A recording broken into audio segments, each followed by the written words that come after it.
Priya north Mopuru చిన్న హరిజనవాడ ఈ ప్రాంతంలో నివసిస్తున్నటువంటి వారందరికీ ప్రభువైన యేసు క్రీస్తు నామంలో శుభములు తెలియజేస్తున్నాం. పిల్లరా, నమ్మదగిన దేవుడవు నీవేనయ్యా. అవును, నమ్మకం అంటే ఏంటి? ఏదైతే చెప్పావో, ఏదైతే చేస్తున్నావో, ఏదైతే చూస్తున్నావో, ఏదైతే వింటున్నావో అన్నీ కూడాను కరెక్ట్గా సరిపోవాలి. అదే నమ్మకం. ఈ లోకంలో ఏది చెప్తామో చెయ్యం, ఏది చేస్తామో అది చెప్పనటువంటి దినాల్లో మానవులు బ్రతుకుతున్నటువంటి ఈ కాలంలో మానవుల్ని మరి నమ్మకత్వాన్ని కలుగు చేసి, ఇందువల్ల ఏంటంటే ఆయన నమ్మదగిన వాడు, ఆశ్రయదుర్గంగా ఉన్నవాడు.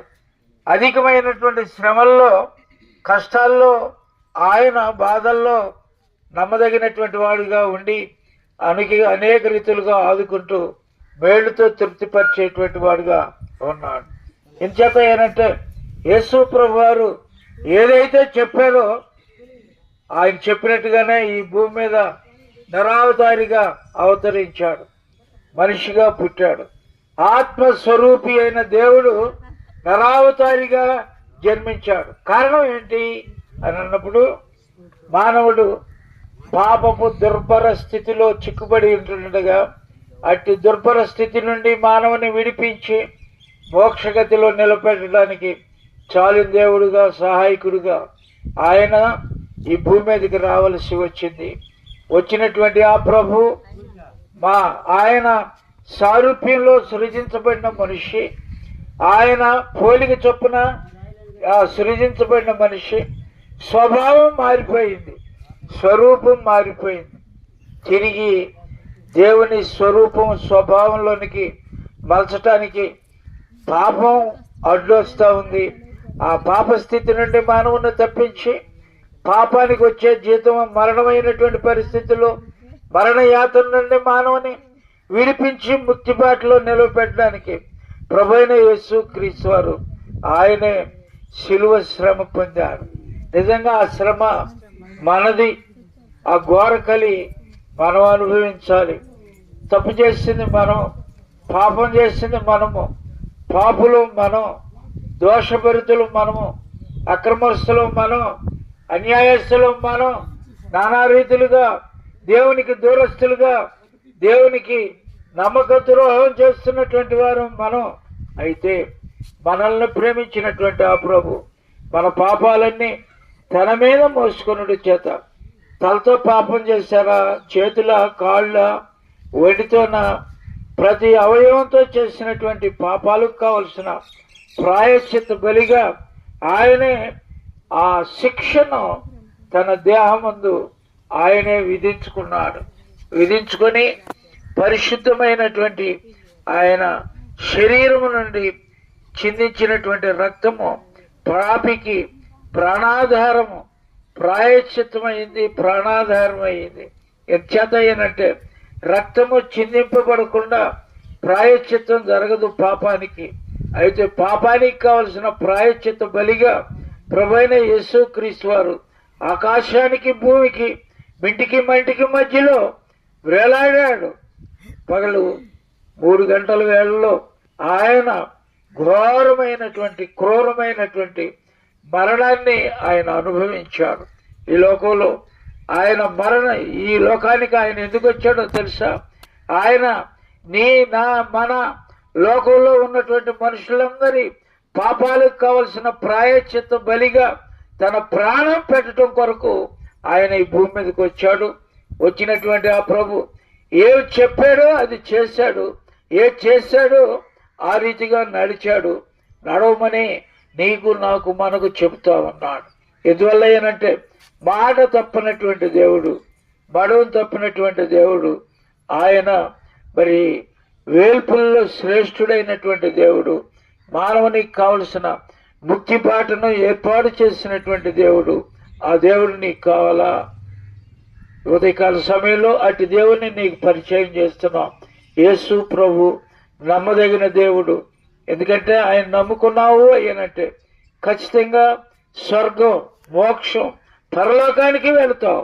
ఆయన నమ్ముకోకపోతే ఇదిగో ఒక దినాన ఈ శరీరంలో చనిపోయి మరలా ఆయన ఎదుట నిలబడినప్పుడు ఇదిగో జరిగేటువంటి తీర్పు, దండన అవి ఆయన నమ్మనటువంటి వారికి మేకల వలె వారు వేరు చేయబడి ఇదిగో వాళ్ళు అగ్ని గుండానికి అప్పగించబడతారు.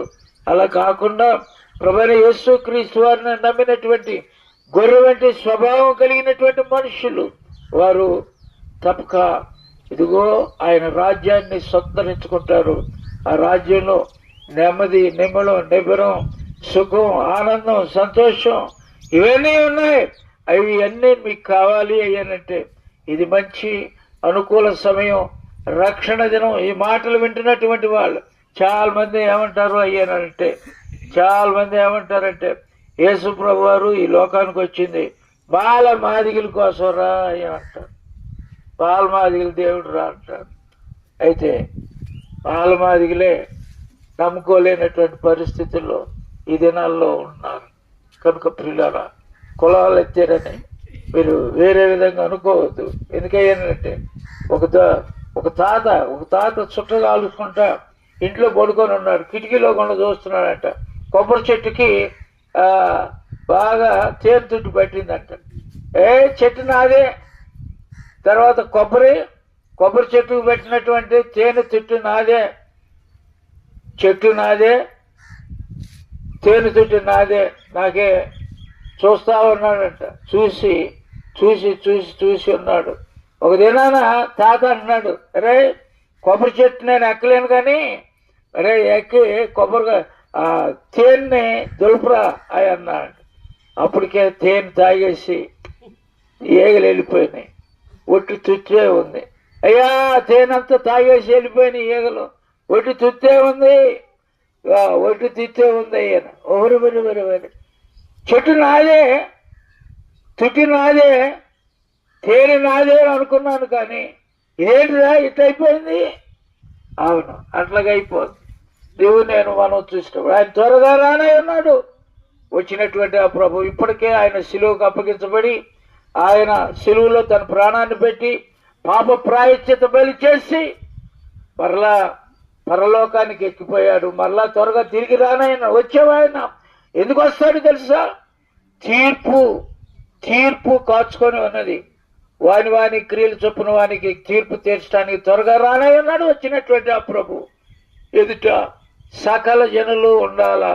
వాళ్ళల్లో నీవు, నేను, మనము అందరం కూడా నిలబడవలసినటువంటి పరిస్థితులు ఉన్నాయి. అవును, అటు తీర్పులో నిలబడినప్పుడు నమ్మినటువంటి వాళ్ళు ఒకవైపు, నమ్మనటువంటి వాళ్ళు అగ్నిగుండం పాలు కాకుండా ఉండటం కొరకు ప్రభువైన యేసుక్రీస్తు వారిని రక్షకుడుగా, దేవుడుగా ఈనాడే నీ హృదయంలో చేర్చుకుంటే అది నీకెంత మేలు, నీ కుటుంబానికి ఎంత మేలు, ఎంతో ఆశీర్వాదకరమని గుర్తెరిగి ఆ రీతిగా ప్రభును నమ్ముకొని మేలు పొందవచ్చు. నమ్మదగిన దేవుడు ప్రభువైన యేసుక్రీస్తు వారు. అట్టి నమ్మదగిన దేవుని నమ్ముకొని ఆశీర్వాదాలకు పాత్రులుగా మిమ్మల్ని మీరు ఎంచుకోవాల్సిందిగా మీ అందరికీ 2 చేతులు జోడించి ప్రభు పేరిట మనవి చేస్తూ ఉన్నాం. హల్లెలూయా.